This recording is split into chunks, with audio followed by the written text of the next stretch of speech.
নমস্কার এবং স্বাগত। চলুন আজ কথা বলি ফিওদর দস্তয়েভস্কির লেখা ক্রাইম অ্যান্ড পানিশমেন্ট এই বইটি নিয়ে।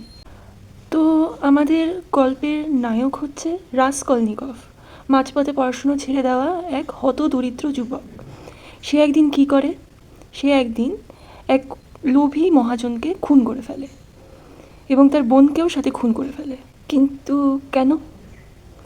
কারণ সে মনে করত আমাদের সমাজে দু রকমের মানুষ বসবাস করে, এক সুপিরিয়ার আর এক ইনফেরিয়ার। এই সুপিরিয়ার মানুষগুলো কীরকম? এদের নাকি মানুষকে সমাজের কল্যাণে মানুষকে হত্যা করার এক জন্মগত অধিকার থাকে, যেমন নেপোলিয়ান বোনাপার্ট। বলাই বাহুল্য রাসকলনিকভ নিজেকে এরকম সুপিরিয়ার একজন মানুষ মনে করে এবং সেজন্যই সে সেই লোভী মহাজনকে হত্যা করে এই ভেবে যে সে সমাজের কল্যাণ করছে।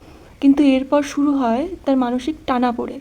সে মানসিকভাবে অসংলগ্ন হয়ে পড়ে। এর মধ্যেই সে সোনিয়া নামে এক অভাগা মেয়েকে ভালোবেসে ফেলেছিল এবং সেই সোনিয়ার কথাতেই শেষ পর্যন্ত সে আত্মসমর্পণ করে এবং সাইবেরিয়াতে নির্বাসিত হয়।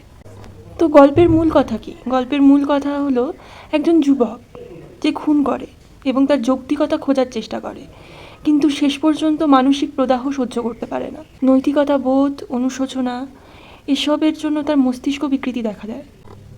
শেষ পর্যন্ত কী তাকে মুক্তি দেয়? তাকে মুক্তি দেয় ফেইথ এবং লাভ। কার লাভ?